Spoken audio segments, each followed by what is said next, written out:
much for joining us today for the Council of State Archivists Annual Partner Briefing. We're really happy to have so many of our partners, colleagues, friends, collaborators, sponsors, and CoSA members here today. We still have people signing on, but we'll go ahead and I will turn this over to our president, Tom Roller, who is the New York State Archivist, and he will get this CoSA party started. And it is a party. It's a party every year. And it's a party because of all of your participation and interest and support of CoSA and the support of our partners. And so a lot of people don't automatically associate parties and archives together. But for those of us in the business, and I'm sure all of you, you know that it is nothing but nonstop fun. And that's what we're going to do for the next hour and a half or so. So again, welcome to all of you, and thank you very much for joining us today. A number of my colleagues are going to walk us through what's been going on with CoSA for the past year and help you understand and appreciate the depth and breadth of the programs that we've been able to do with each other and with you. So I'm going to talk just for a couple of seconds and kind of give you a quick overview of CoSA. And then my colleague, Eric Emerson, who is the South Carolina State Archivist and the CoSA Vice President and incoming President, will take over the podium, followed by our colleague, Jamie Awalt, the Tennessee Assistant State Archivist and the current CoSA Secretary Treasurer. And we're keeping Jamie and all of our colleagues in the Southeast in our thoughts today and from what happened yesterday as we watched those pretty devastating storms move through. Our colleague, Ann Ackerson, who is the CoSA Communications Coordinator, will follow Jamie. And then Michelle Gallinger, our State Electronic Records or SERI Coordinator. And Nick Canizzo, our SERI Consultant, will talk quite a bit about our SERI program, which is one of our biggest and most important programs here at the Council of State Archivists. And then we'll wrap it up with Barbara, who you all just met, and most of you already know, our CoSA Executive Director. And then I'll try to tie everything back up together. So let's talk very quickly a little bit about what we're going to cover today in our agenda. We're going to start a little bit with our strategic plan goals and activities, what's going on in each of those areas. We're going to talk a little bit about our In Conversation With series. We really tried to develop some resources that allow us in a not so much a free-form way, but a semi-structured way, talk about some topics and issues that state archives are addressing right now. And it's a great series, and all of those recordings are available on our YouTube channel. And I think if you have the opportunity to kind of get a sense of what's going on in state archives and you want to get that sense, visit our YouTube channel and pay attention to our In Conversation With series. As I mentioned, we're going to talk quite a bit about our State Electronic Records Initiative, or SERI program. The IMLS Access Grant, which has been instrumental in helping us move that program forward, as is our various SERI research projects. And we're going to talk a little bit about a new project that we're just kicking off with a subgrant from the University of Illinois. We're really excited about that project. We'll have some questions and comments from all of you, and hopefully add a little bit more to our conversation. And then we'll finish things up in terms of our presentation with our positives from the pandemic. The pandemic we're celebrating our 1-year anniversary. I guess I don't want to say anniversary too much there, but noting 1 year of this incredibly challenging time for all of us. And there are some things we can take away from this, and we'd like to share those with you. And then we'll leave you all with some information on how to reach out to us and hopefully continue our conversation. So let's talk a little bit about our strategic plans and what's going on looking forward. Sustaining the future is what we've called our strategic plan. And we have 4 functional goals that we hope to focus our activities around. One is research. And my colleague, Eric Emerson, is going to start off talking about research. But our other goals are education and building the capacity and knowledge of state archives and state government workers who we support and we assist in helping ensure that the documentary heritage of our country and the states is adequately preserved and made available. Advocacy and helping both resource allocators understand what the needs of state archives are and government archives and archives in general are, but also advocating around issues that affect government records and government archives and the work that government does and the documentation that work creates. And then finally, sustaining and being excellent in the kind of work that we do, and how do we sustain this great organization, and how do we sustain the level of excellence that CoSA has brought forward over the years of its existence and the programs that we've had. So I'm not going to talk too much more. I'm going to turn it over to my colleague, Eric Emerson, who's going to start to talk a little bit about research. Eric? Thank you, Tom. To help achieve CoSA's research goals, the organization conducts a biennial survey of all state archives and records management programs. And the results of this survey, which we expect to be completed in the spring, will provide CoSA and each of our organizations with valuable information regarding the collective state of our field.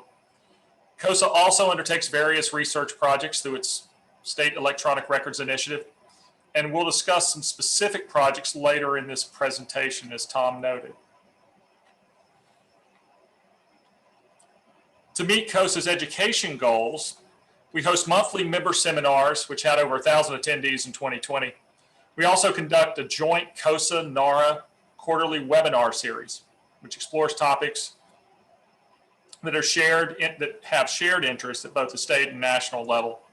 In addition, we publish a monthly CoSA news brief, which reaches over 1,000 subscribers, and listserv and social media posts viewed by more than 3,000 followers and subscribers. And if you're interested in receiving CoSA's news brief, we'll have a link in the chat box to help you subscribe.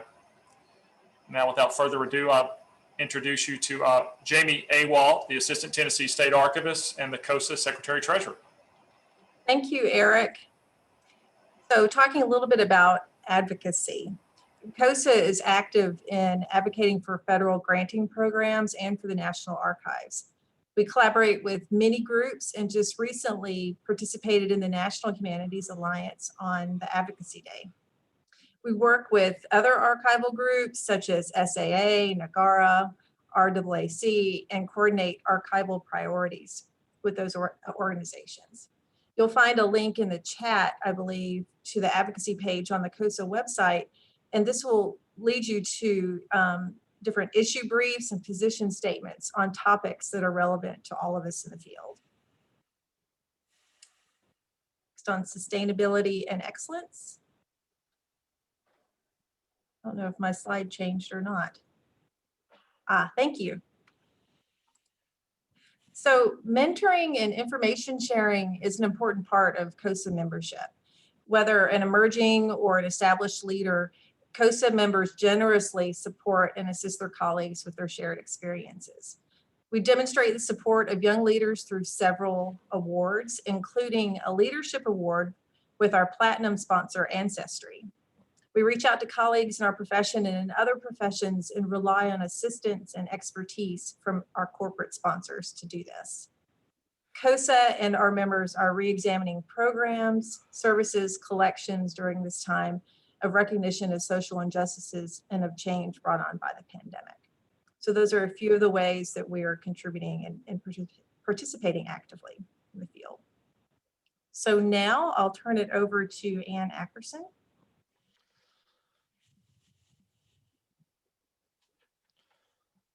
Thanks very much, Jamie. And hi, everybody. I'm so happy to be here with all of you today and to talk about a brand new program that CoSA launched last year, the result of a National Endowment for the Humanities CARES grant that we received. And this program, called In Conversation With, was our way of attempting to explore some different formats of programming with different topics. As you all know, or many of you know, I'm sure, we do a great job of doing a lot of webinars. and have done webinars for many, many years, usually about 2 a month. So we wanted to kind of break away from that format and see what other kinds of formats we could try and other kinds of topics we could delve into. And so hence the In Conversation with series was brought in to being. These are, this is a series that right now consists of one-on-one interviews that are recorded and available on demand on our CoSA YouTube channel. And I think that there's a link in the chat box for this page. And you can see that the focus for these is on sort of 3 overarching issue areas: diversity and inclusion, and the workplace here and now, and the future of archives work as well. You can see by the list of interviews that we've done thus far that we've covered a number of those topics, ranging from our conversation with Steve Murray at the Alabama Department of Archives and History, about how they acknowledge systemic racism in the founding of their institution and in the development of their collections. And my most recent conversation, which was earlier this year, with Rick Hendricks from the New Mexico State Records Center, focused on working with Indigenous communities, of which there are many in the state of New Mexico. I'm pleased to report that our program is going to continue with the generous support of Atlas Systems. So there'll be more coming this year. And our first conversation coming up next month on April 14th is going to be slightly different in that it is a live conversation, a conversation with a live audience. We're all alive. And it's going to feature 3 colleagues talking about artificial intelligence and how artificial intelligence is shaping the way we process, interact with, and think about archives. So that's going to take place on the 14th of April, and we're hoping to allow a generous amount of time during that conversation for audience Q&A. So keep watch of our social media for more information about that and how to register. Finally, if you have any ideas or thoughts for the In Conversation with topics or potential interviewees, please do reach out to us and let us know. We're always looking for great people to talk with and interesting topics to talk about. So now I'd like to turn the presentation over to Michelle Gallinger, who will lead us through the highlights of our State Electronic Records Initiative work. Michelle? Thanks, Ann. The State Electronic Records Initiative, as Tom mentioned, is one of COSA's flagship programs. COSA identified a strong need for support to manage, accession, preserve, and provide access to state electronic records. Next slide, please. SERI was started in 2011, but you can see that COSA has been collecting information on electronics records held in state and territorial archives for a number of years. And this graph really shows the exponential growth of state electronic records that are being held.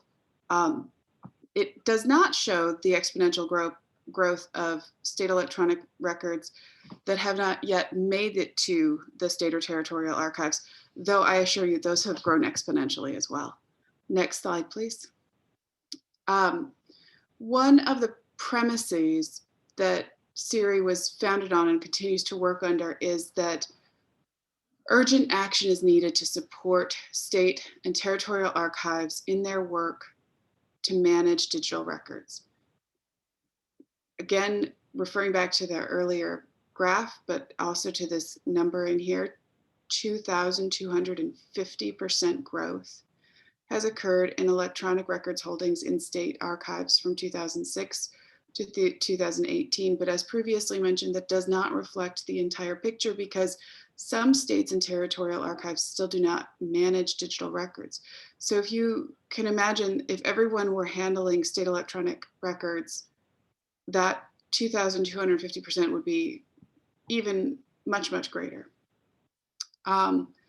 Funding and electronic records management are issues that CoSA and SERI provide support and advocacy around, because they're not always funded as top priorities in state government.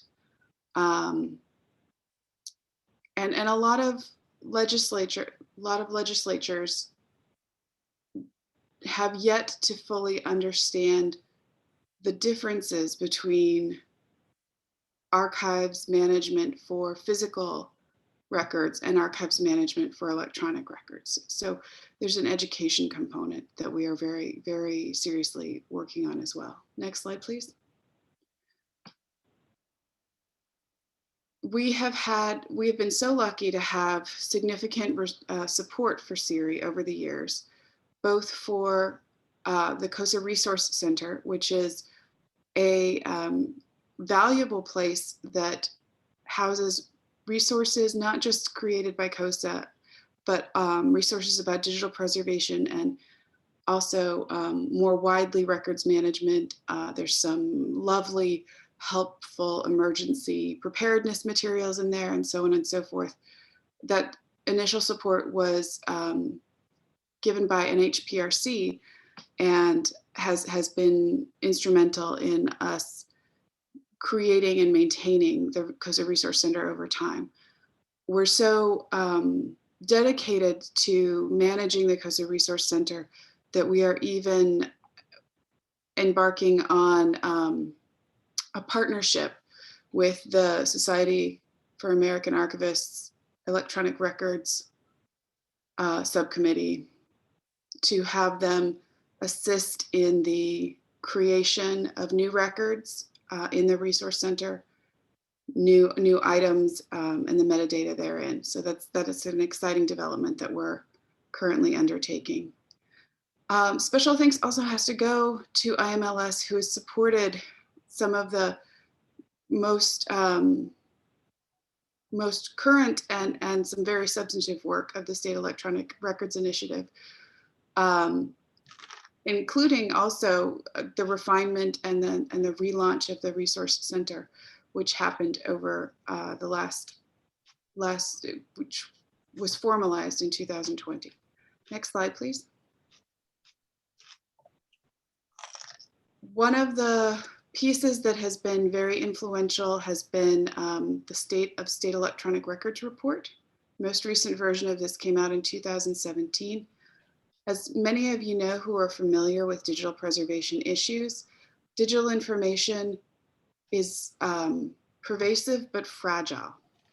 And if we do not manage it properly, there's a risk of a digital dark age, a risk of losing state records that can never be retrieved.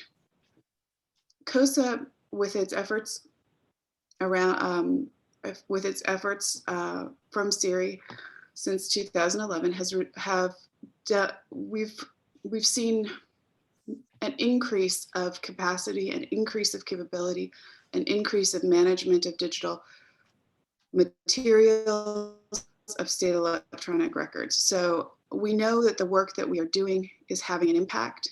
We've seen it through surveys, as Barbara mentioned, we do a lot of surveys. We've seen it mentioned in these reports, and we know that we are having an impact, which is very rewarding. Next slide, please. So if you want to see some metrics in terms of what the changes have been over time, you can see one survey that we did for the State of State Electronic Records in 2011 and the most recent in 2017. And you can see the percentage changes over time. You can see the increased number of state electronic records programs. You can see the increased number of programs addressing at least some of the stages of the digital life cycle. You can see that there's a decrease in the number of state and territorial archives that have not yet begun tackling electronic records. But you can see also that there's a great deal of work yet to be done. And these numbers are from 2017, so we are very much hoping to secure support to do a more current survey and find out what the current state of state electronic records is. Next slide, please. As I mentioned before, IMLS has been a supporter of the SERI program, most recently in the Access Grant, which was funded, which is a National Leadership Grant project funded from 2017 till September of 2020. Access was focused on collaboration and cooperation with external stakeholders, developing materials to convey the important message of the value of state electronic records and the need for their preservation to various audiences in ways that would resonate with those groups. Next slide, please. We formed strategic partnerships and deepened the existing strategic partnerships to be able to carry that message, and then discovered the terminology and the formats that we could present materials and informations in that would best resonate with our partners, with their members, and with our members more broadly. Next slide, please. Major COSA project partners in the Access Grant include the National Governors Association. We have been able to create several pieces with them for their constituents, which I'll show you in a little bit. The National Association of State Chief Information Officers, NASSIO, which has been a longtime partner of COSA, but that partnership has reached a new level through the Access Grant, and we were able to create documents that have been very well received and very well downloaded with NASSIO. The National Association of Secretaries of State has been a key partner in terms of bringing the message of digital preservation and records management of electronic records to other kinds of constitutional officers, as well as to secretaries of state. And of course, our close relationship with COSLA, with the chief officers of state library agencies, was brought to bear in the Access Grant from IMLS as well. Next slide, please. As I mentioned earlier, the piece that we did with NASSIO during the IMLS grant, this came out in October of 2018, and it has been our most widely downloaded resource to date. More than 2,300 downloads have taken place. And we have a wonderful anecdotal story of a state CIO bringing it to the state archivist who had actually helped in the editing and writing of the piece, and said, "Did you see this? We should really get on digital preservation." So that was an incredibly wonderful and heartwarming way for us to know that we were really making an impact, as though the 2,300 downloads were not enough of a metric. Next slide, please. We've also done pieces with the National Secretaries of State focused on how constitutional officers can properly manage their state electronic records when transitioning out of office. Next slide, please. And if you have not seen, we did a couple of really nice infographics with COSLA and NASS as well. And these are focused on just sort of general stakeholder, general public awareness and engagement, how to be a savvy consumer of digital information, which was something that our partners felt that their constituencies would really receive very nicely. So we were very excited to work on these with them. You'll notice that there are a lot of links in the chats right now. There's links to each of these documents. I know that the pictures are pretty, but the text is so small you probably can't read it on the screen right now. So just know that in the chat, there's all of these links, and with that survey that Barbara mentioned at the top of this presentation, there will also be a full list of all the links that have been provided throughout the entire presentation, not just the SERI portion. So if you missed a link, don't worry, it's coming to your inbox. Next slide, please. Also with COSLA and NASS, we did a piece on identifying altered images. Again, it was about digital literacy. It was about identifying, being a savvy consumer of digital information. And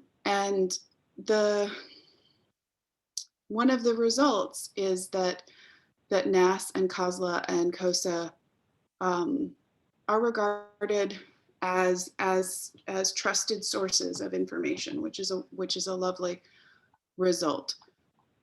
Next slide, please. As I mentioned before, the National Governors Association has been a key partner through the Access Grant funded by IMLS.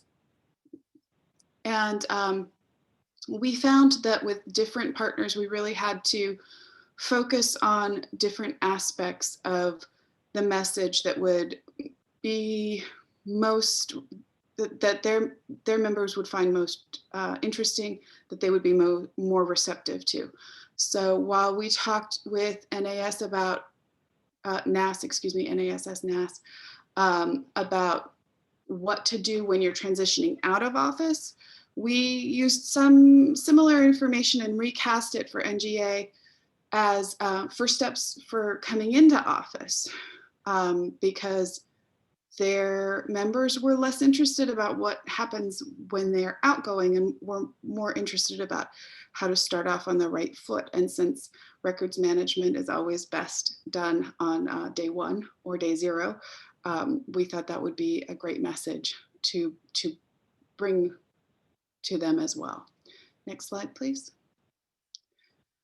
In addition to the work we did with the other professional associations, we also did a research piece with Preservica during the IMLS grant that focused on the backlog of electronic government records and one of the major obstacles to that, which is transfers. And we worked very closely with Preservica and NASSIO on this. So we were able to get information on how agencies were handling transfers, how archives were handling transfers, and how state CIO staff were supporting transfers happening within their state. And one of the things that we discovered through the course of that survey and this report was that there was a gap in the knowledge from each perspective. And there was an opportunity for people to learn how to work together to properly transfer state electronic records. Next slide, please. Next slide, please.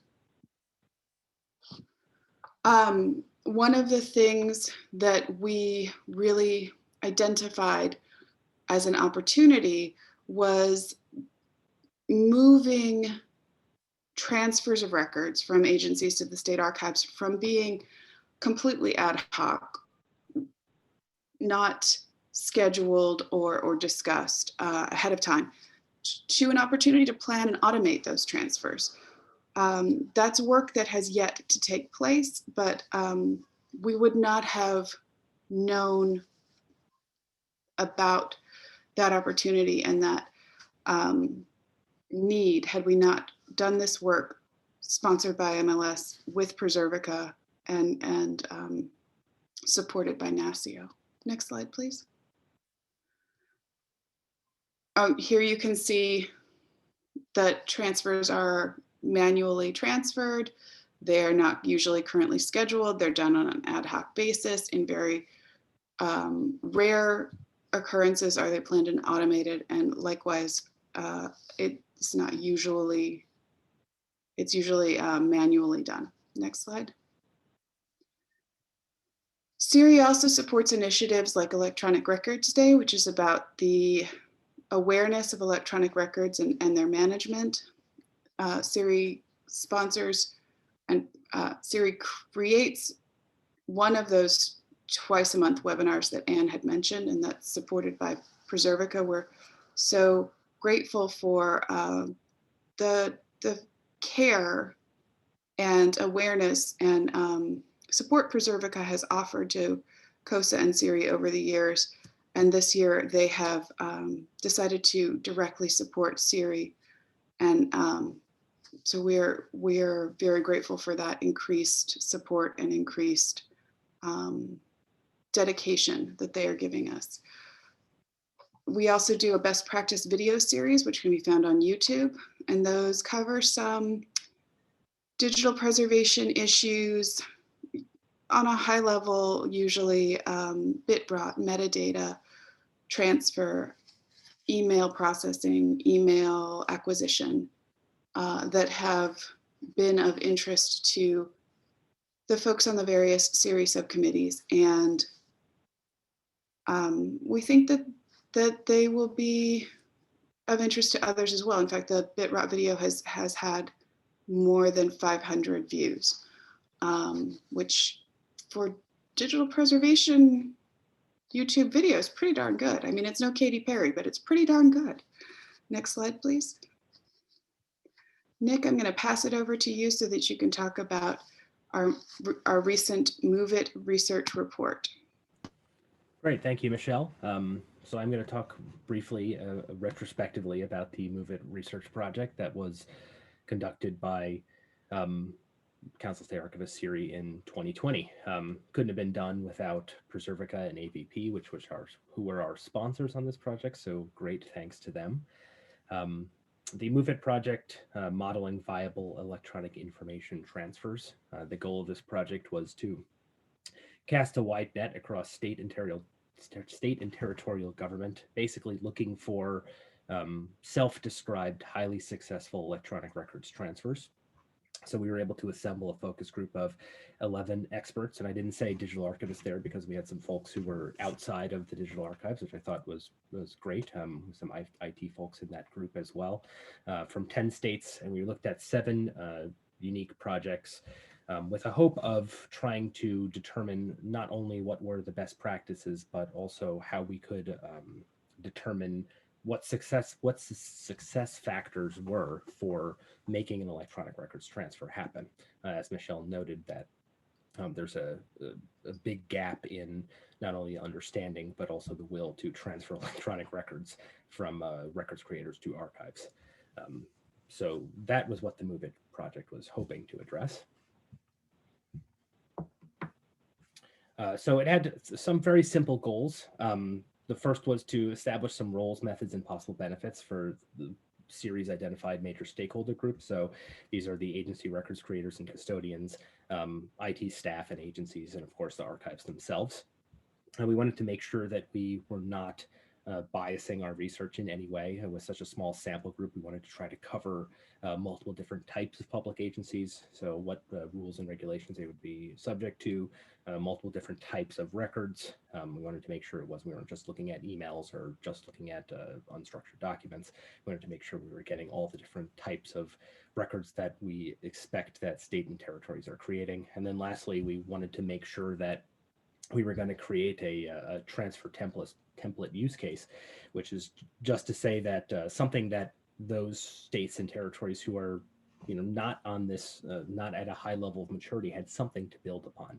There is no one size fits all solution to managing and designing transfer workflows, but the hope was to be able to create a simple template that any state or territory that was at any level could integrate into their own workflows.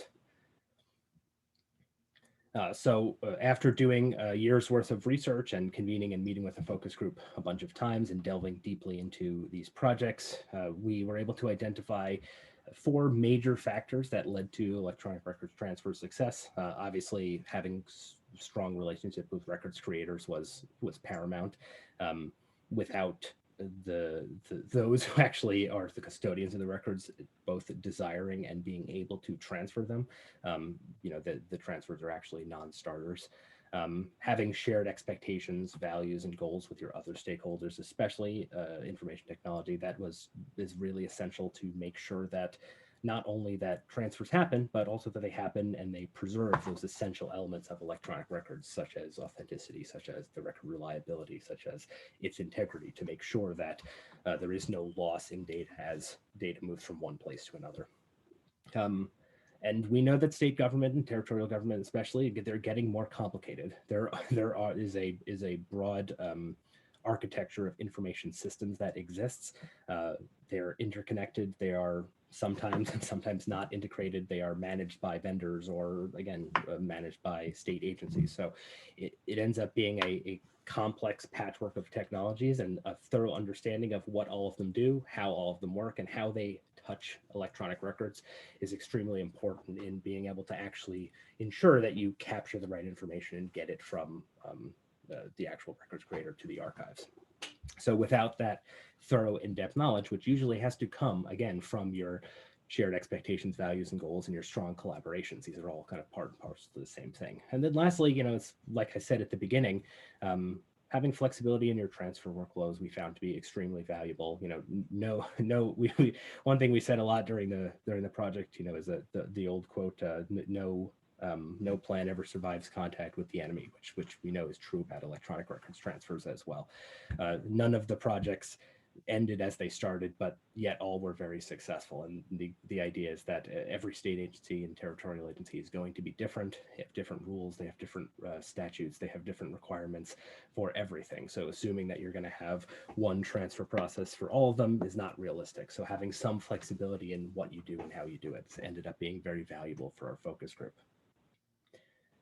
So in addition to the analysis and conclusions, we wanted to make sure there were actual tangible products that those who were interested in could use to essentially build their programs or raise the level of maturity of their programs. So we created transfer workflow templates.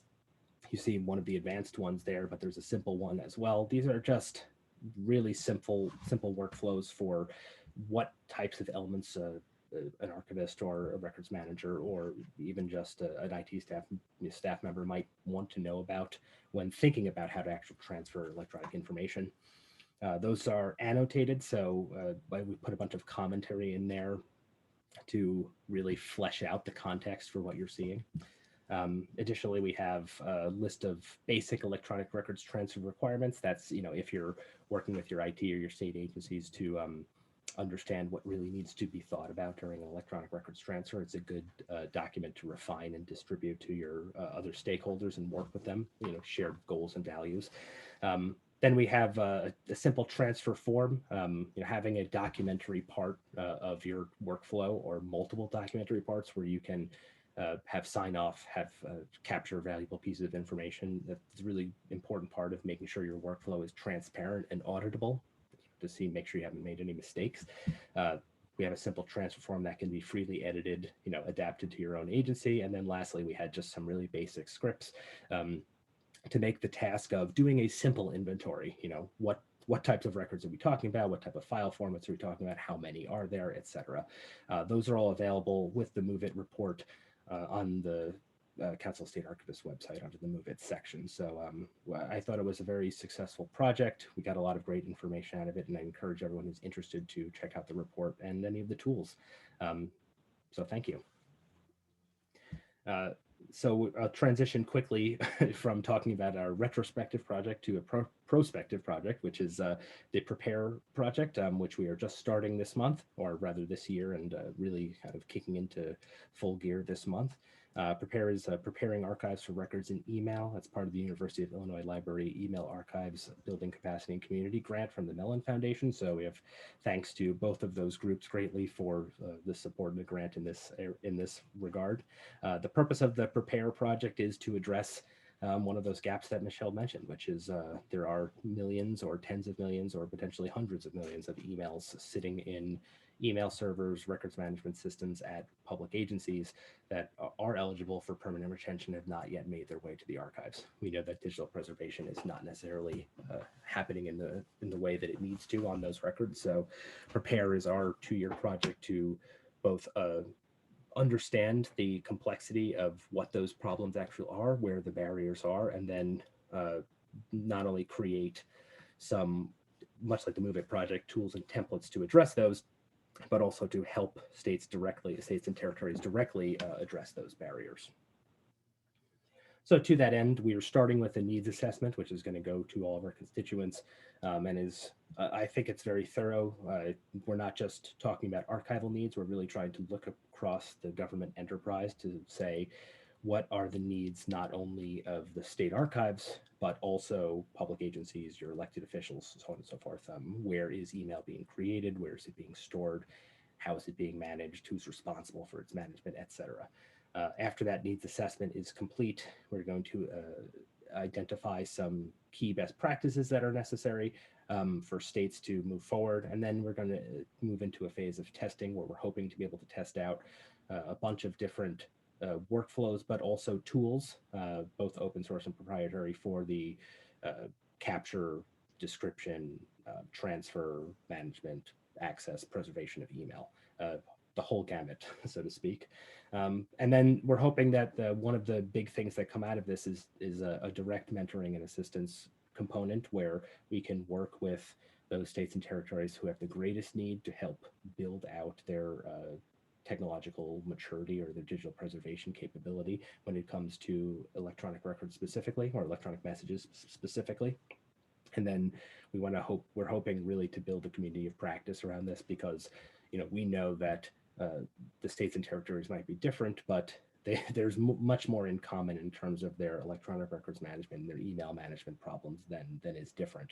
So we're hoping that we can really build a strong community here and be able to adapt to kind of the changing face of how government uses electronic messages. So those are our two major projects for the last year and then the next few years. So that's Move It and Prepare. So thank you for your time, and I'll pass it back to Tom now. Thank you, Nick, and thank you, everyone. Anne, Michelle, Jamie, Eric, Nick, Barbara. It's been very informative to me, and hopefully informative to all of you who have had the opportunity to listen in. Now's the time to ask a couple of questions, and you can either raise your hand and we'll try to see you, or just shout them out, or throw them into the chat. We would love to answer any questions you have about all these programs and what we're doing, what we've done, and where we think we're going to go next. So any questions or comments?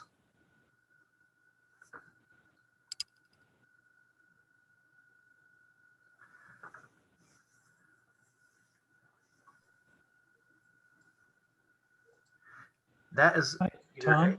Yes, please. John Dion with Family Search. Good to see you. Good to see you too. Just first of all, I want to thank COSA for all of the work that you're doing to advance this whole idea of making records more available to the public, and also teaching people how to adequately and effectively preserve and protect records. And secondly, I want to thank you for your presentation at the most recent RootsTech conference that we had 3 weeks ago. We had over 770 archivists we were trying to calculate how many people actually watch these things. And so we're just a very successful conference with over 1 million attendees online. So rootstech.org, it's free. People can continue to look at the special archivist sections that we've got and all the presentations that relate to archives. So again, I know it's a crass commercial, but it's for free. So anyway, just appreciate everything that you're doing. And as we're working with state archives and archivists to help preserve their records, we would appreciate understanding how we can do that even better. And we've come through this COVID year, and it looks like things are starting to get better.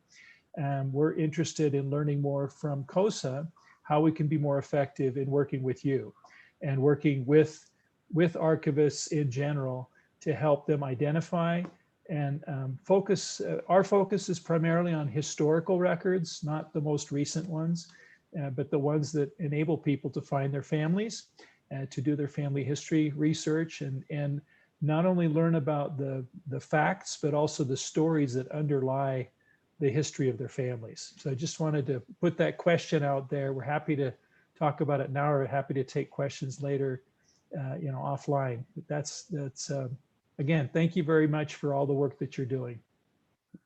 Well, and John, thank you and Family Search for all the support that you've given to COSA, because without partners like you, we wouldn't be able to do the work that we do. And without partners like you, we wouldn't be able to, hate to say it this way, but spread the good news about state archives and the kinds of great resources that we have. I think you raise a really important question for us, particularly as we work through partners like you who have so many contacts with the community that creates records well beyond state government.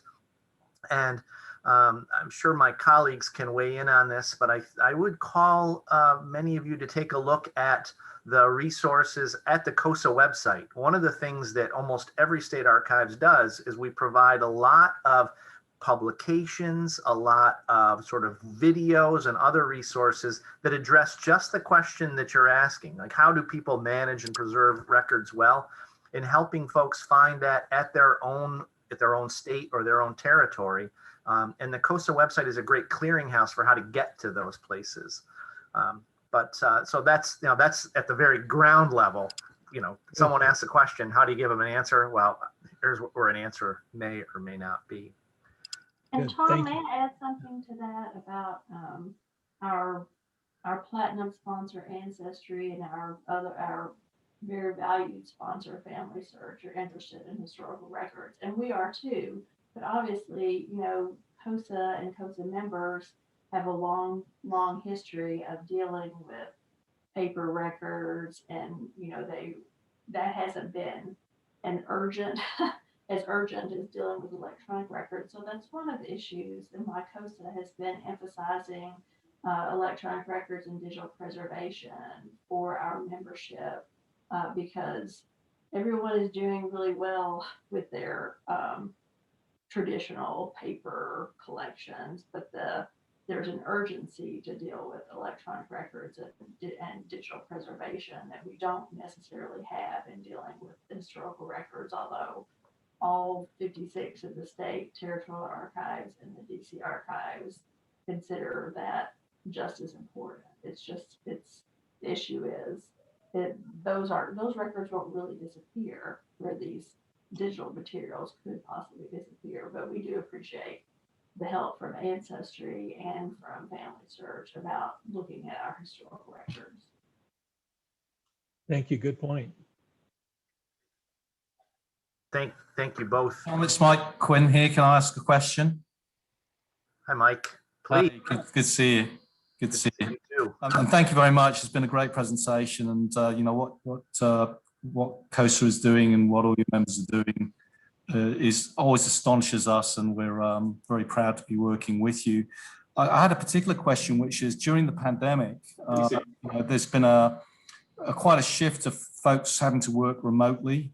We're all used to these sort of meetings now, and there's been a huge influx of COSA related records, I guess, and things have changed very significantly. Do you see the role of state archives changing to respond to different ways in which information is being captured now? And, how can we support you in the kind of changing environment of more people working remotely, more agencies going online, and just, the general influx of new electronic records? What do you see the challenges are? I'll answer to some extent from the biased perspective of what we do here in New York, but I think I can speak for many of my colleagues. The first part of your question is, has the role of state archives changed much? No, not at all. State archives continue to have a role and responsibility in acquiring, ensuring preservation of, and providing access to the essential evidence of government. That doesn't change with the format. However, the pandemic of all things has upped the ante for us tremendously in terms of responding to different kinds of records, enabling government workers or workers anywhere to get access to reliable, authentic, usable information from their home, their living room, or the beach, or wherever they happen to be.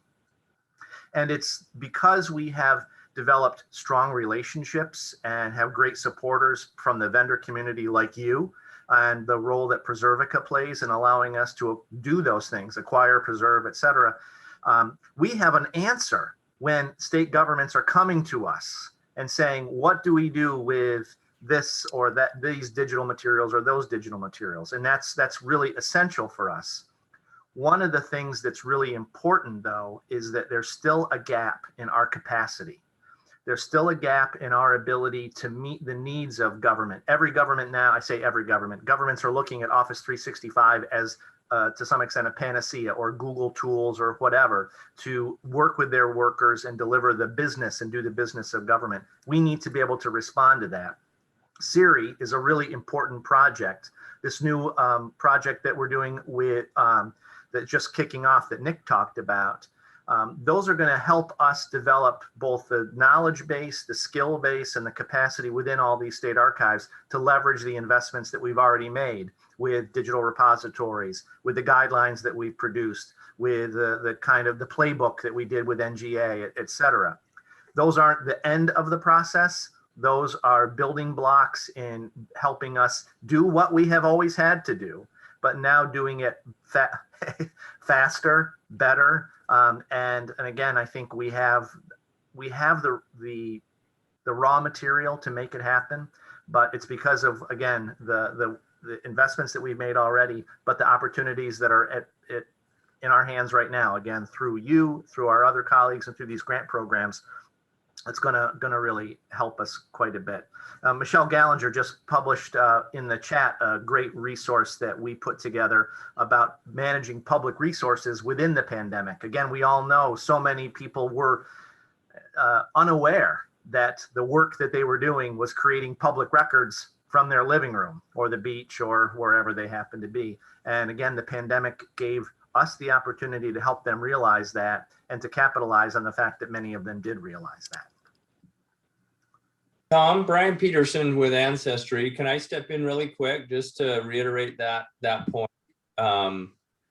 While many of you were closed down and unable to service the patrons, as you're mostly all aware, we have a state page of records from each of the states that we've worked from. And I just wanted to point out that during the last year, that we averaged about 700 million page views per month just of those records that come from the state archives. And in the first 2 months of this year, that has pushed up almost to 1 billion page views per month of your records. So while you may have been closed down and unable to service patrons, your records were available out there and being utilized and viewed by millions and millions of people. And so we were very happy in a roundabout way to still help you be able to serve your patrons and satisfy that need. And happy to do so, as John mentioned, going forward. There's still a need there. And I think that illustrated greater than ever that need to make those things available anytime, anywhere. And we've just been happy and want to continue to be a partner with states as they continue to try to fulfill that need in a variety of ways. So I just wanted to let you guys know that, your records are out there, they're being viewed, and we want to help continue to make those available. Brian, thank you for that. And I think one of the critical lessons for all of us from the pandemic was that the great amount of value that partnerships like the one that we have, many of us have with Ancestry in delivering our records, enabled us not to close down. And I think that's an important distinction. While our research rooms were closed, people still had access to the records and collections in archives. They had access to them because they could go to Ancestry. They had access because they could go to our websites and collect material that we have digitized and made available locally. They had access because we have online finding aids for people to discover what we had. They had access because they could send an email to staff who might be able to retrieve, digitize on demand, and send material to researchers. And like you just pointed out, we saw that demand go way up. And I think one of the most valuable and important lessons that many of us learned, and I'm sort of jumping ahead to the comments that I'm going to make later, one of the most valuable and important lessons that many of us learned from the pandemic is we as state archives, who are traditionally a repository where things go into a building, and that's where you go to get to them. that idea and that approach is now blown way out. We now have the ability to service patrons across the country, across, in our case, across our state, across our country, across the globe, because of digitization, because of partnerships like the one that we have with Ancestry or with Family Search, and because of the investments that we've made for many years in digitizing, creating metadata, and enabling patrons wherever they are to get access to the records that are in archives and not necessarily have to come to Albany or to Montgomery or to Tallahassee or wherever they would have to go. And it's been a great benefit to us. And that's one of the positives that have come out of all of that. It's accelerated a trend and made us realize that what we've done was a very valuable investment. So thank you for that comment. And thank you for the work and support that Ancestry has given us over these years that enabled us to be at this moment. And I just wanted to mention, I don't know if Barbara's let everybody know, but we're just in the final stages of renewing our commitment with another 4-year sponsorship agreement with CoSA from Ancestry at the level that we've been supporting. So we're happy to announce and let you know that, and look forward to many future years together. Thank you. Thank you very much. There is a question that's come in on the chat from Mary Johnson, and it's really about how we reach out to the folks who are creating electronic mail and electronic records within the governments that we serve, and how we help them understand the importance of those records and how we help them figure out what they need to do preservation-wise. I don't know if any of my colleagues from other state archives want to weigh in on that, but I will start off by saying it's those projects, SERI, our partnerships with NGA, with NASS, et cetera, that have helped us provide tools and resources that are written by the creators of records or in partnership with the creators of records to send messages and communication to their members, so that the folks in state government, regardless of whether or not you have a records management responsibility in your state, at least we're getting some content and information and value to the people that are creating records so they know what archives do. But if anyone else wants to weigh in on that. I just wanted to add, there are a couple of projects that are going on in particular states that COSA is going to look at through our new COSA Prepare program. But particularly for this question from Mary, the North Carolina State Archives has a project, and the initials are RATOM. I don't really know, I can't quite remember what RATOM stands for, but that is really where they're keying retaining email records based on the position, and if you're a policy-making position as opposed to, if you're not. Oh, thank you. Nick has it. Review, appraisal, and triage of mail. But Mary, if you email me, I can send you some information about how to read some more about that. Great. Thank you very much, Barbara. I can give a perspective on that as well, Tom. Some work we're doing at Preservica. One of the challenges that we've seen in the last, especially in the last year, is this whole question of sustainability of digital preservation and giving people the capacity to do that. So we launched new systems to enable archives to get on board digital preservation. So that's part of our sponsorship, I think, to COSA members this year is the Preservica Starter solution, which enables agencies and state archives to get on board and get started and sustain digital preservation. But the other aspect of that related to email is one of the big challenges that we see is preservation is not as pervasive as it needs to be right out to the agencies, the folks that you collect and you get the content from. So we're working today on embedded digital preservation, and embedded digital preservation will be able to take content directly out of systems like Office 365, directly to your archives as well.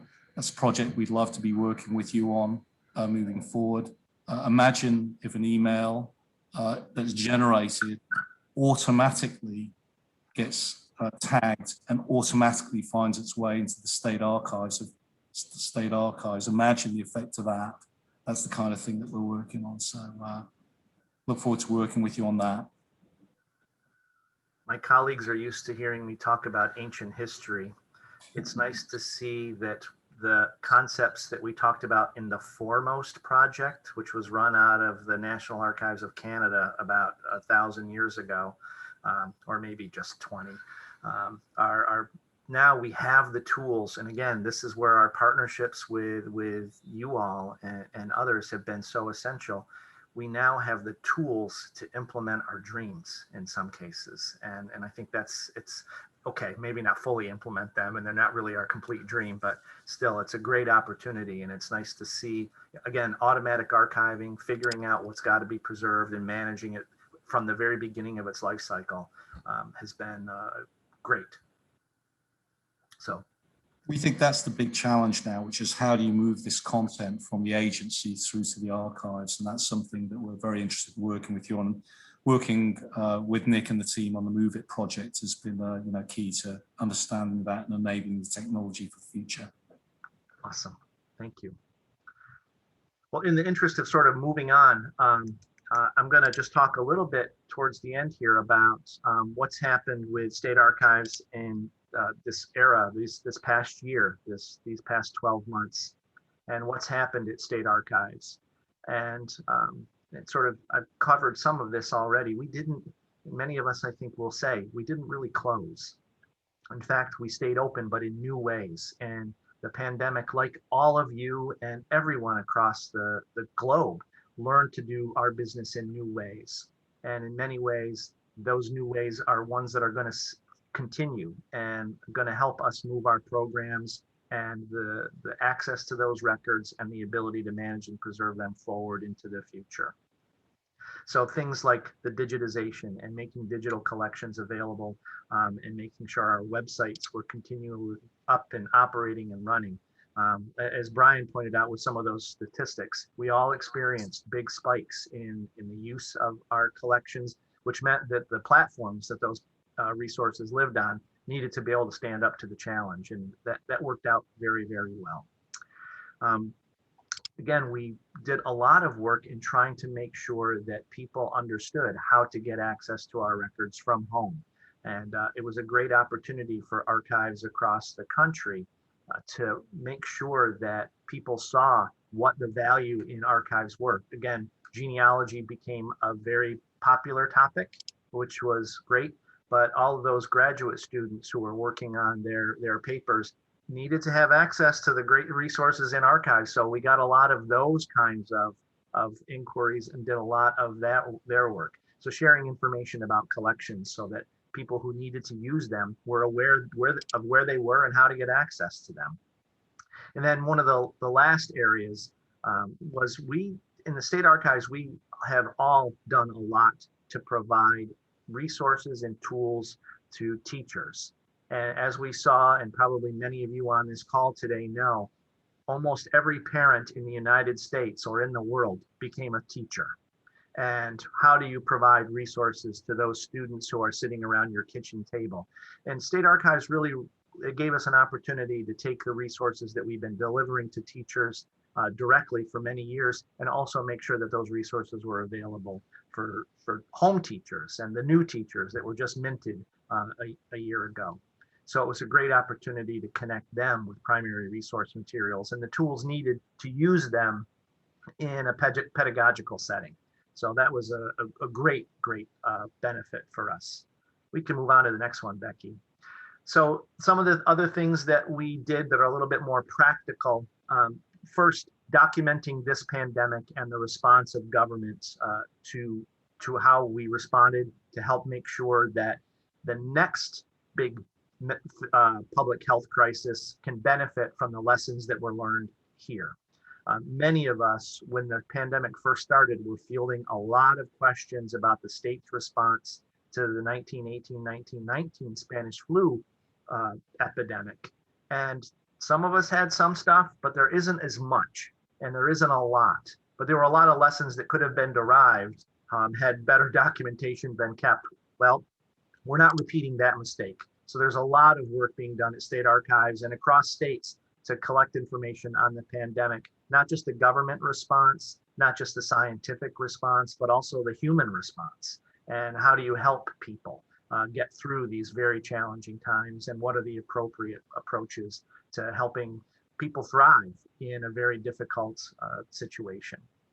Obviously, we did have the need to protect our own staff and ensure that our staff who were coming in and doing some of that on-demand digitization or managing the physical facilities that ensure that the records under our care are adequately preserved, and making sure that we had appropriate PPE and had all of the appropriate tools necessary to protect the people that we work with. And from my little bit of knowledge, State Archives did a pretty good job of that. There was no big report out on the COSA list of a widespread COVID-19 surge in any state archives. So we were very fortunate in that regard. The other dimension to this is, like every other industry, state archives had staff who were working from home and spending their entire day, their entire night, their entire week, their entire month at home, being teachers to their children and trying to figure out how do they stay sane, how do they stay connected to the organization that they had, and how do they know that the world is going to continue on when all of this is over. So we all spent a lot of time and took a number of different strategies to ensure the mental health and the connectedness of our colleagues. And we took playbooks from many other industries to ensure that we gave our folks meaningful work, much of which resulted in great online resources because of the work that they were doing, but also that when this whole thing is over, we're able to come back in a positive, good, and productive way. And then, and I mentioned this before, we're looking at all of the potential positives that came out of this, our broader statewide, nationwide, international reach, our ability to deal with and provide guidance and support to the creators of electronic records, and recognizing that so many of our government colleagues now recognize and appreciate the value of records, the value of access, and the need to manage especially digital information, because that's what they're using every single day. So there was a lot of positives that came out of this, and we look forward to seeing the state archives of 2025 and how what we learned in this past year influences and makes our programs, our repositories, and our resources that much better. And we can only do all that because we have great partnerships with all of you, and we have a great connection with all of one another. So I think that pretty much wraps up the formal part of what we're going to talk about today. There is a question that we're going to ask you all, and that's really, what changes or innovations do you see in your organization or your agency will continue post-pandemic? I've talked a bit about what we see in the archives space, but what things do you think might be changing or might be different in 2022 or 2023 based on what we learned over this past year? You can either jump in here or put something in the chat, or send Barbara an email after this is all over.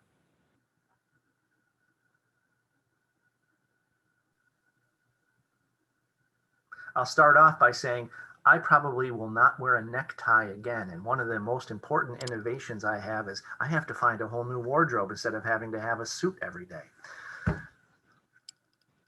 I'm trying to set the bar low. I'm sorry, I didn't mean to interrupt you, but we had asked a couple of people to help us start the discussion just in case people didn't jump in. So Meg Phillips from NARA, I think you were going to start off for us. Yeah, oops. Yeah, I'd be happy to. Thank you. And thank you for the briefing. That was very interesting.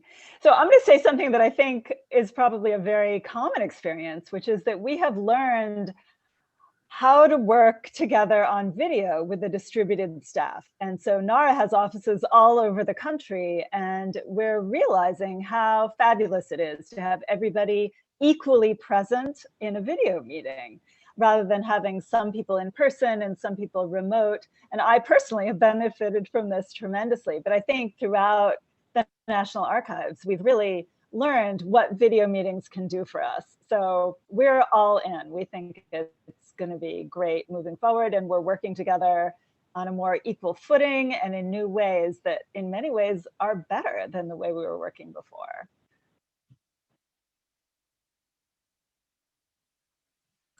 Thank you, Meg.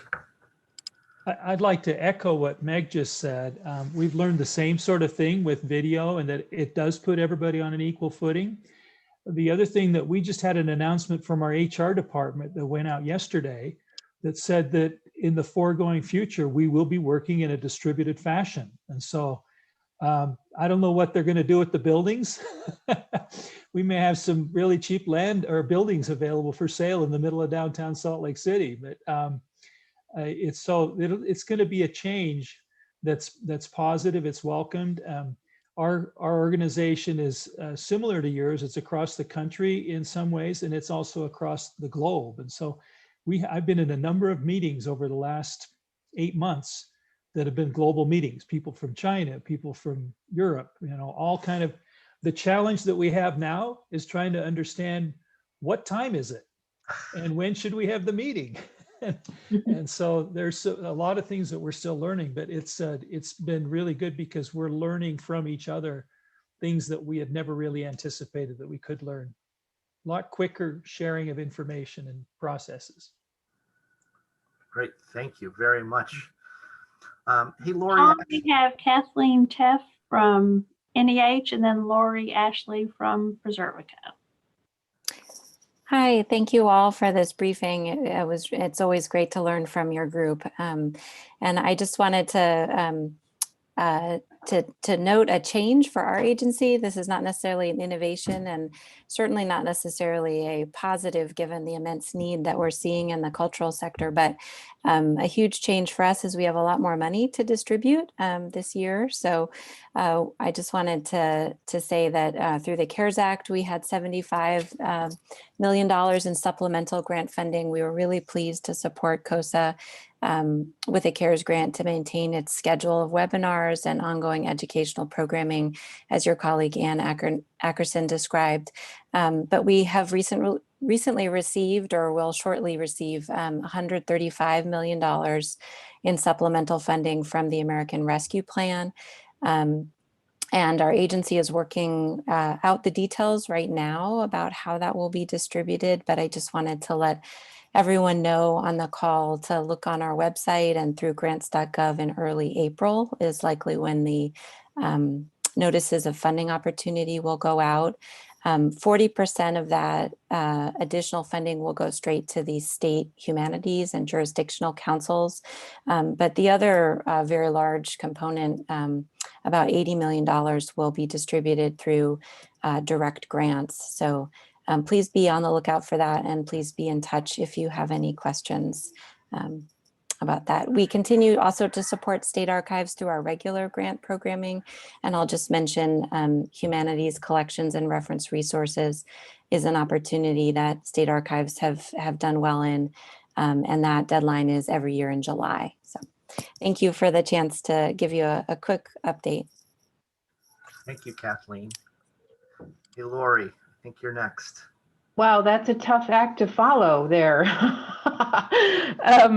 What I was going to say, Preservica has its international user group meeting in the spring, and so with the inception of the pandemic, we switched quickly to a virtual meeting and had a great turnout. And one of the things that we heard was the really urgent need for archives to be able to capture in near real time and preserve COVID-related bulletins, things that were being issued by government, but also things, as you said, Tom, coming out of communities, art projects, stories that people were contributing. And so right after the user group meeting, we launched our COVID-19 story and offered additional free storage to customers so that they could respond. And the good thing I think that came out of it is, a boost for archivists to be closer to where the, creation capture is happening, and not waiting, you can't wait for a website 20 years down the road to preserve it. And so I'm hoping that there was a recognition of the value of archivists and the need to get upstream to preserve closer to where things are created and captured. So for us, that was a big success story, and we learned so many interesting things, including from state archives, about the work that they were doing and the records they were capturing. Thank you. Thank you, Lori. And Tom, I don't really want to put anybody on the spot, but I think we have some IMLS staff here, and they also received funding through the American Rescue Act. And I assume that the same schedule would be followed, like early in the spring, the notice would come out. Barbara, this is Terry from IMLS. If you'd like me to say what I know, which isn't a lot right now. Yeah, than I know, so that would be better.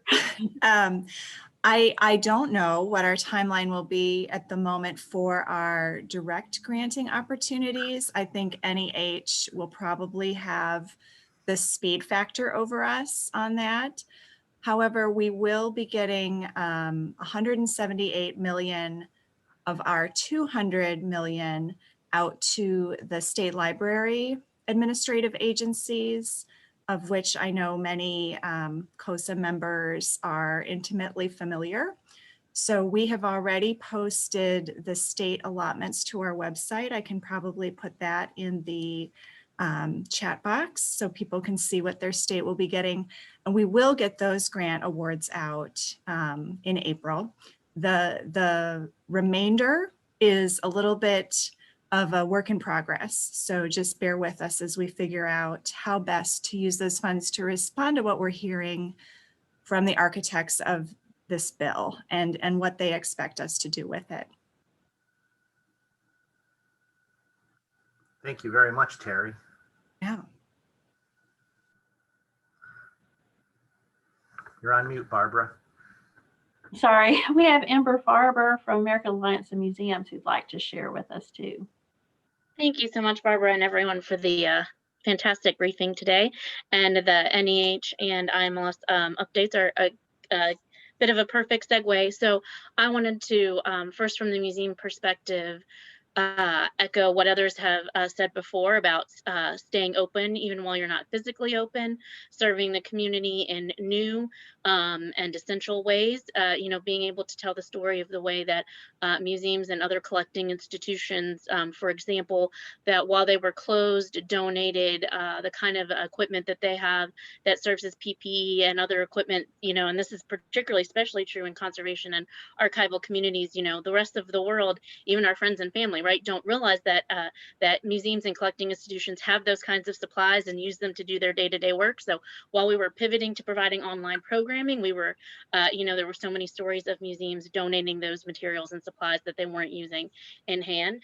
And also, stories of ways that museums were serving their community either as broad spaces that allowed for, children to come get their school district provided meals, but with big enough spaces where they could social distance while schools were closed. And also hearing the stories of how some museums do that provide that kind of service already, right? But it came to new light during the pandemic. And also echoing the extent to which that sort of democratization and increased access. When things have to go online, we trade in and we miss the in-person networking, but we pivoted to online virtual annual meetings and an online and virtual museums advocacy day this past February. And the silver linings there are that so many people for whom physical travel or costs are a barrier in other years are able to participate in those things. So we continue to advocate for very much for some of these funds that our friends from NEH and IMLS have been mentioning, these CARES Act and ARPA funds. And just two other things I would quickly mention on the positive news.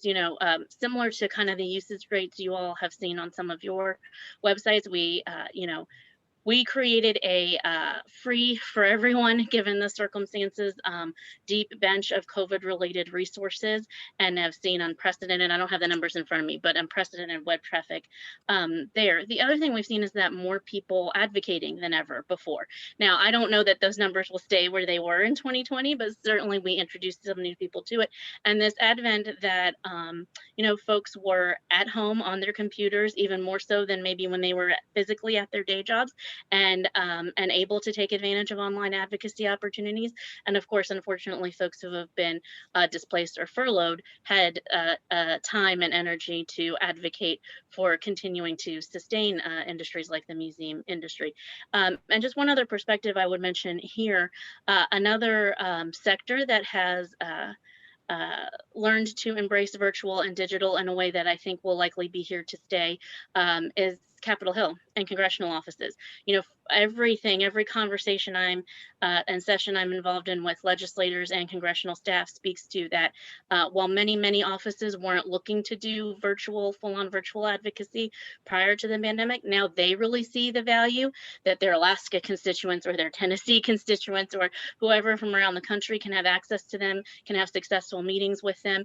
And of course, while I think everybody is anxious to get back to in-person advocacy in some capacity, we really hear that the virtual advocacy will continue to be a new part of the toolbox moving forward. So I think that's exciting, and definitely was our experience with Advocacy Day this year. Great, thank you, Ember. Barbara, we've got just a couple of minutes left, so can I turn the podium over to you? Sure, and we really appreciate everyone's comments and letting us know how the pandemic was positive in a way for your organization. I mean, I think we've all been through a really tough year with dealing with all the changes that were brought about by being surrounded by the pandemic. And I think it's good that we're all looking at what have we learned and what can we take forward that's positive, and how can we continue to improve our programs as we come out of the pandemic. And we really look forward to hearing from you after this. As I mentioned, we will send you a short survey, and anything you want to send to us, you can just send to me by email. And my email address will be on here a little bit later.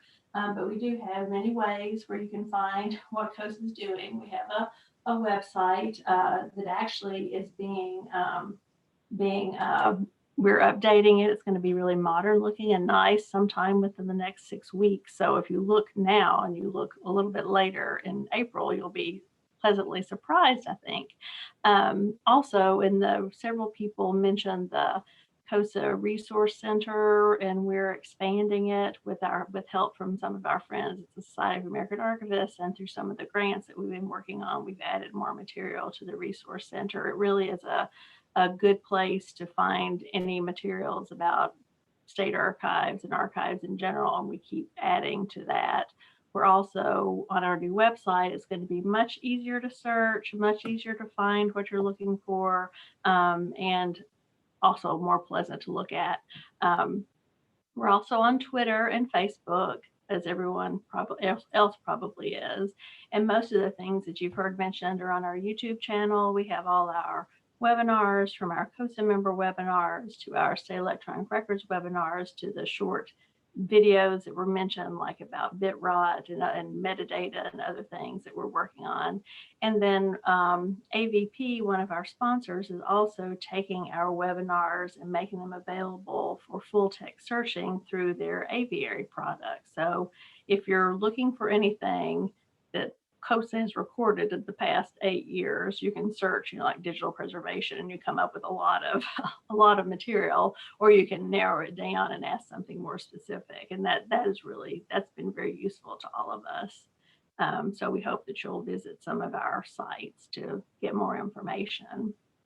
And we did want to end with thanking all of our sponsors who make all of our programming possible. COSA Ancestry is continuing as a platinum sponsor of COSA, entering their second decade of COSA sponsorship. So we appreciate that. And Preservica has been a great sponsor of the State Electronic Records Initiative, and this year is sponsoring the whole program. So we appreciate those two sponsors. And we also have many other sponsors. You heard from John DeYoung from Family Search, who works very closely with state archives. And we're happy to have them as sponsors, as well as the Apex, who has the Axiom software used by many state repositories, as well as other archives around the state. And AVP, Atlas Systems, Polygon, Gaylord, and the NEDCC are also very steadfast sponsors of COSA, which we appreciate. And we also are lucky to have grant funding. We, as Kathleen mentioned, we had an NEA, and Ann talked about one of the programs that we did with our NEH CARES funding earlier or in 2020. So we were happy to receive an NEH CARES grant last year to help us continue with our programming. And the Institute for Museum and Library Services has been so helpful with us with our State Electronic Records Initiative, from dealing with training and education and assessment and reaching out to other colleagues to share information about the importance of digital preservation. It's just been such a boon to have the help of IMLS. And as Nick mentioned, just as of this month, we were able to announce that we were one of the lucky recipients of a subgrant from the University of Illinois Library from a Mellon Foundation grant to work with email, which is a follow-on of another Mellon product to look at email techniques and availability of products and tools to use. So we're happy to further that research and cooperate with all of our state and territorial archives to see what we can do to improve email preservation in state government, and that will then be useful to other agencies too. And we do thank you for coming today. You can contact us in several ways. We have a general email account that just goes to all of us, but if you want to contact me, there's my email address, btig@statearchives.org.